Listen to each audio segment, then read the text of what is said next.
everybody, Gina DeLuca here.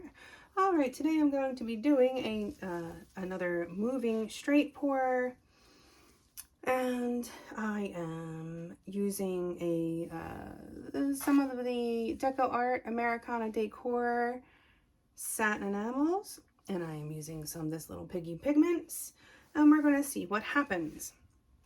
So what I have here, my base coat / background color. I started with Caput Mortem by Amsterdam, and then I kind of felt like it was not the color I was exactly looking for.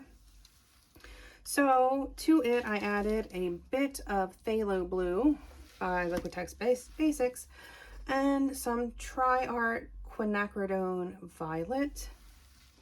And it gave me this very luscious plum color.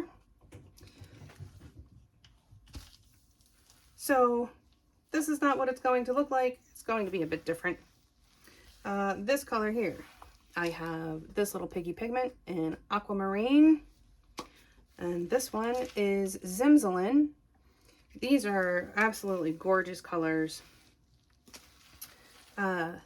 So those I mixed. The way that I mixed the pigments, first I put on a mask. Then I put some JoSonja gloss varnish in the bottom of my cup, and just enough to basically turn this into a liquid. And then I added some golden gel, the regular gel matte, to thicken it up to the consistency of a tube paint. And then to that, I added 2 parts Floetrol. This paint is 1 part paint, and it's probably like 3 parts Floetrol. And here, the Amsterdam paints are pretty well pigmented, but this stuff is very, very pigmented. So this might even be close to 4. This might be close to 4 times. Just because this has so much pigment in it. The higher your pigment load, the more pouring medium you can use. So like golden, the heavy body, you can just put like a pea size in one of these cups, and the rest can be your pouring medium. It's very, very highly pigmented. So these colors, that is half Amsterdam acrylic in titanium white, half DecoArt Americana Decor Satin Enamel in pure white, and just the tiniest bit of this phthalo blue will very, very strongly tint your paints. So use it sparingly. I would say it was less than a pea size for this, and I just added some of that to the white, and that was enough to tint that.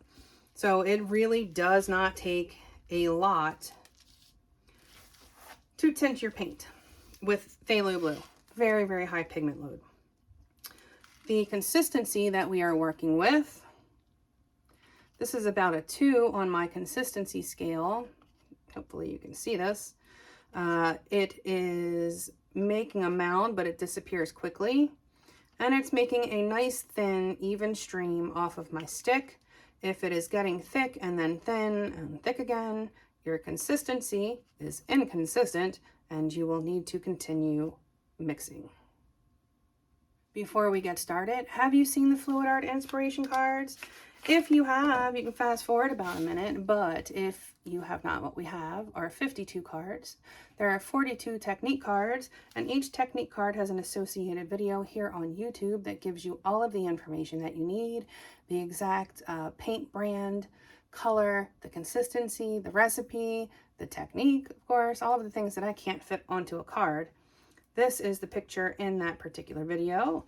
This box contains a tip for this particular technique. Here at the bottom, you have the color palette that was used in that painting. And then these two boxes can be used together as the basis of a 2-color palette, or you can build off of those colors. There are also 8 bonus color palette cards. Each one has 5 color palettes. You can use all of the colors or just some of the colors. Mix and match the bonus color palette cards with the technique cards, and you have more combinations than you could ever paint in a lifetime. These are available at my website, ginadeluca.net, and also at amazon.com. The first thing I'm going to do is put some paint in my cup. I need to make sure that I have enough for my base coat.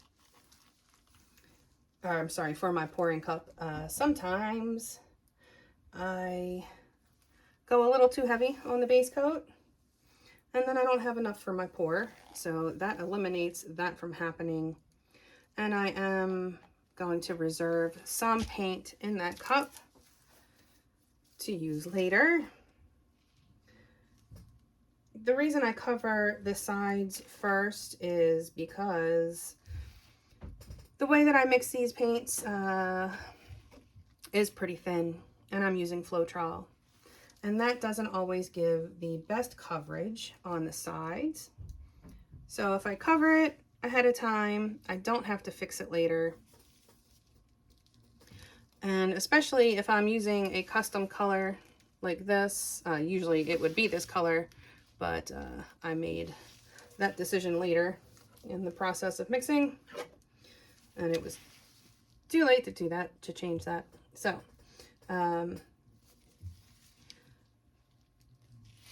but yes, covering the sides first will eliminate you having to do it later or forcing you to use a frame. I like to troubleshoot before there's trouble. And the reason that we lay down a base coat is because we want the paints to slide around evenly and easily. If you do not lay down a base coat, something has to stick to your canvas first, and if it is not a base coat, it's going to be your poured puddle. And what can happen with that is your puddle, the center of the puddle will roll over the edges, and sometimes, especially with straight pours, the edges can have some really cool things happening. And if your paint has to roll over itself, you will lose that. So this gives you more options when it comes to your composition.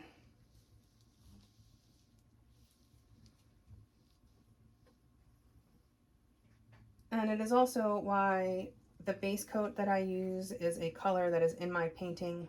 So if I decide that I want to have negative space, I can do that. Also, as you see, I'm popping these bubbles.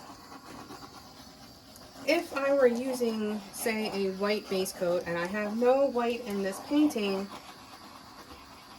I'm not going to be able to pop all of the bubbles in this base coat. Some of them are going to remain, and when it comes up through your poured puddle, it will bring some of the paint with it. And if it's not a color that's in your painting, it's going to stand out. All right, my base coat is down. Let's put some paint in a cup. Always check your consistency before adding to your pour cup. The sauce may thicken upon standing. And I'm going to pour from up high and let these paints sink and churn.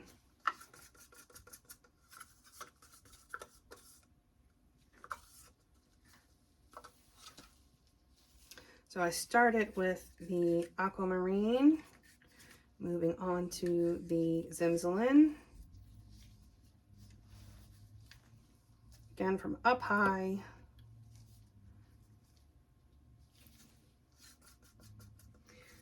Every tiny thing that you do differently can make a difference. The shape of the cup makes a difference. The kind of spout makes a difference. Where you load the cup makes a difference, whether I went from the back or the front or I went side to side. Pouring from up high definitely makes a difference. It makes the paints sink and churn and blend, and that is when some really cool stuff happens. Is that a lump or is that a bubble? It was a bubble. Okay, pouring up high.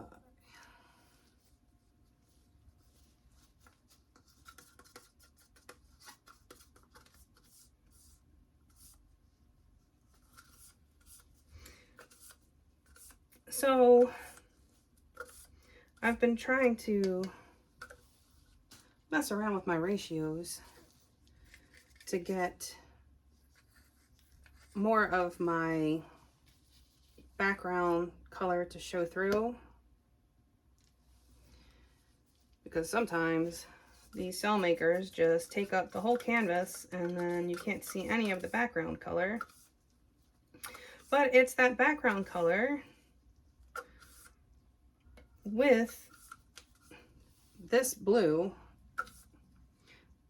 will have a glowing effect. So I want to make sure some of that background shows up so I can get that glowing effect. Now I'm just going to cover this up with some more of that background color. I'm going to reserve a bit in case I need it on my sides or to touch up my base coat. One more pop of the bubbles. Oh, it started the first try. My torch is named Bernie 2 times because it doesn't typically start on the first try.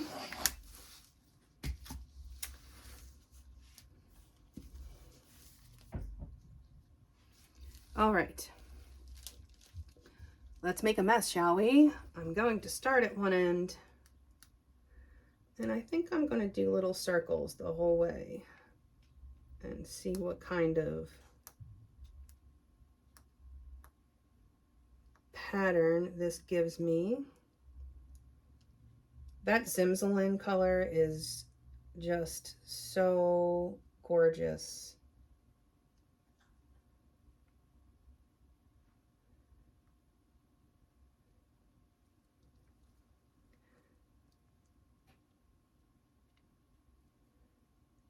Seems crazy, but these little patterns will change a lot when they are allowed to sit and percolate and do what it is they're going to do.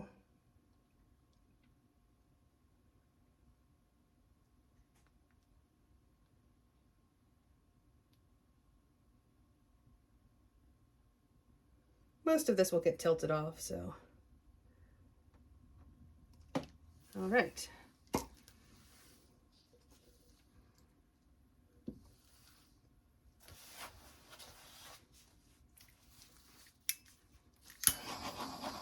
Let's pop the bubbles. Okay, so the reason that we use a base coat that is a color that's in our painting is because the bubbles pop up, bring the paint with it. But that is also what is going to give us cells now. So the satin enamels are matte and they will have a hydrophobic effect with the background color, which is a glossier paint, and it will push the glossy paint away. So these little tiny cells pop up and it brings some paint with it, and then that matte paint pushes the glossy paint away and gives you cells. And the longer I let this sit, the bigger those cells will get. So let that paint puddle percolate, be patient.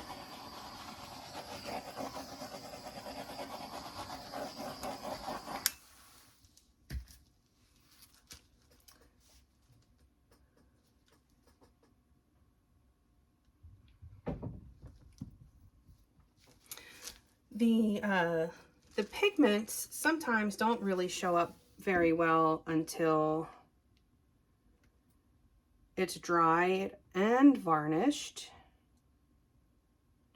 That is when the bling starts really blinging. So you probably won't be able to see that today, as this painting will still be wet when you're viewing this video. I mean, if you're viewing it today. If you're viewing it later, it's dry, and I'll probably show it in another video. The cats are chasing each other if it sounds like thunder. For some reason, whenever I'm painting, they decide that that is the best time to get the zoomies. In my last video, they were fighting on and in between my feet. So, they like to have fun.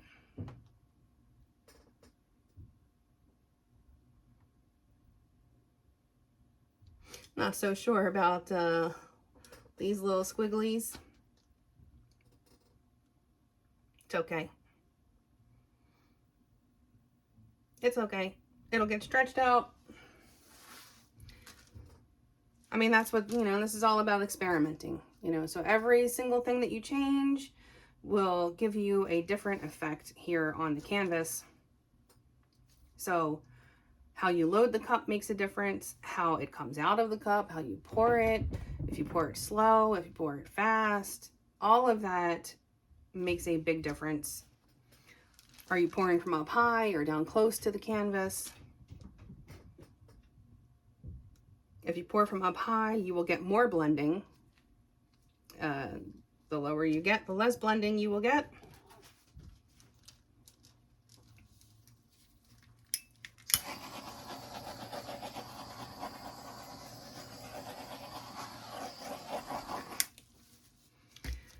There will be no shortage of cells in this painting. I'm not worried about that. They will continue to grow.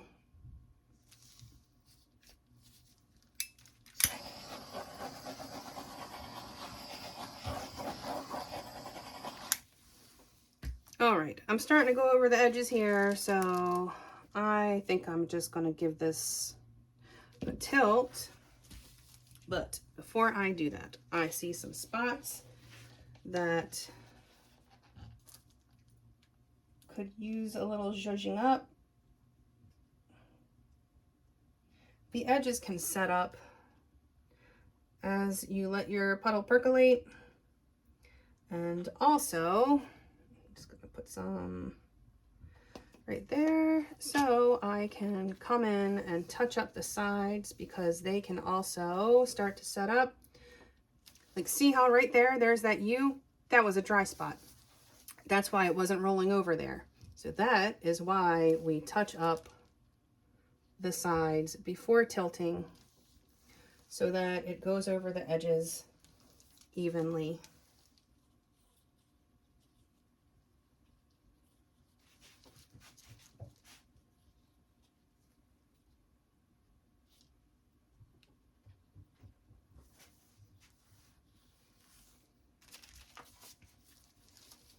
This little spot right here, this corner, needs some love.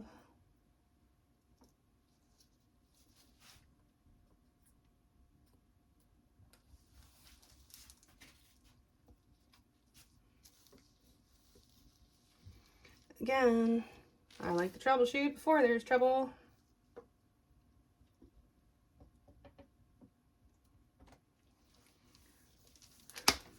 The few seconds that it takes to do these things ahead of time will save you a lot of headaches later on. All right, let's give this baby a tilt.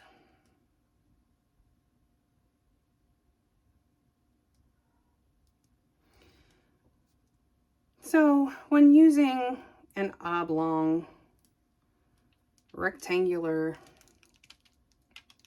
shape like this, it's going to be difficult to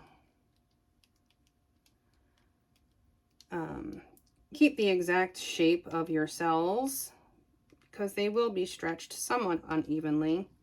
But one thing that you can do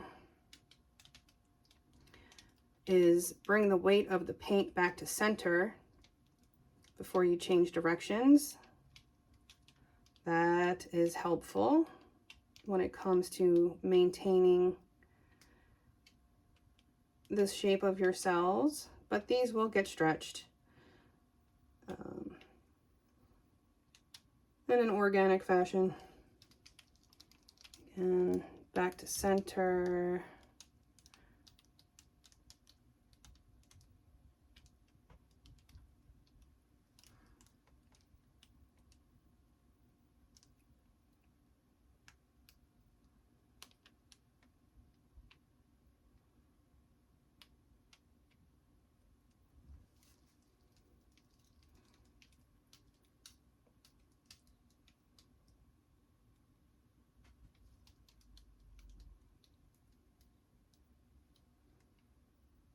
Okay, and now I will have a look at this and see if I want to adjust my composition.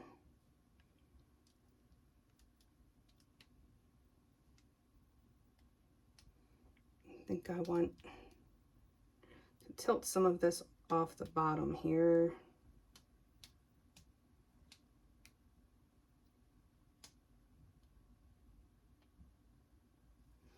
And if you are mindful of where the weight of your paint is, you can get very precise about what areas you are going to tilt off. Okay, and again, I'm bringing the weight of the paint back to center. This will help it dry evenly.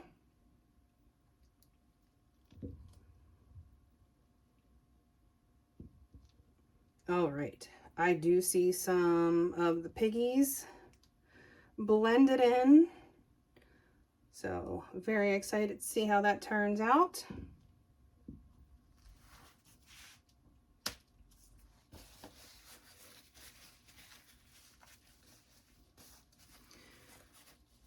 So if I was not interested in, if I wasn't trying to maximize the cell action, then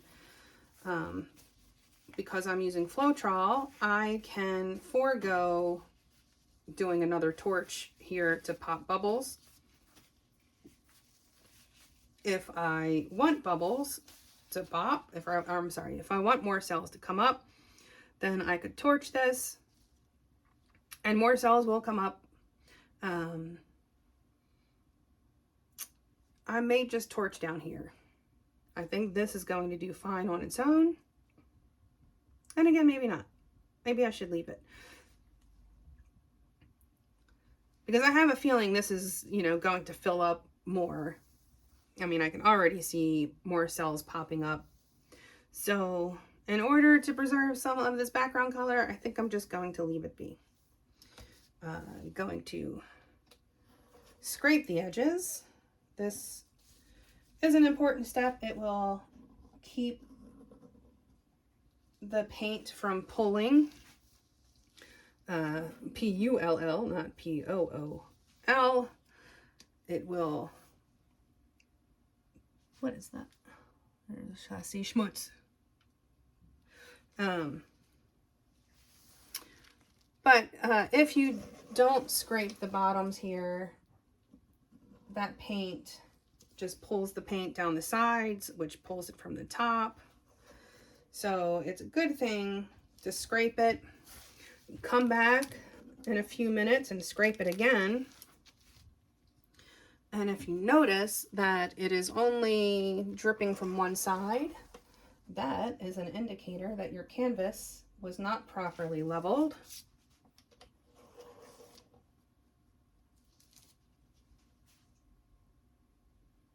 Okay. What is that? Are you going to be an issue?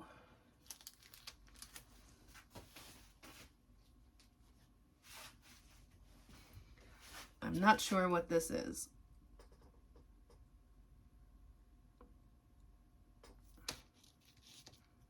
But it was some kind of schmutz. All right, I got it. Usually it's cat hair or paint lump, but I don't think that was either. What is it? Don't know what that was. Okay. I had a bug land in my last painting. That was a bummer. Okay, so going to let this sit and I will bring you in for a close-up. Back in a few. Okay, here it is. It's an interesting pattern going on. But what I am seeing is some of those piggies have made their way to the top. So I am very excited to see how this looks when it is dried and varnished. You can see that's mostly bling right there. So I am definitely going to look forward to seeing this once it's varnished. Once it's dry, you can see a little bit of the bling, but when it's varnished is when it really pops. But it seems like most of the cells have some piggies attached to them. That's very exciting. But there you have it. I hope you enjoyed. I hope you learned something. Please do like, share, subscribe, and comment. Of course, help me get back in this algorithm. And check out the description box below for links to my PayPal tip jar if you feel so inclined. It's greatly appreciated. My affiliate links, DecoArt being one of them, and Fluid Art Company, where you can get the this little piggy pigments, would be another one. There are coupon codes, affiliate links in that description box. Also, in the description box, you will find the link to my website, GinaDeLuca.net, where you can buy my art and music and fluid art inspiration cards for sale. And you will also find a link to our Facebook group. Go make some art. Join us there. Post your masterpieces. Ask your questions. A good time is had by most. It is the internet after all. Y'all know how that goes. All right, I think that is it for me for today. I hope y'all have a beautiful day. Now go make some art.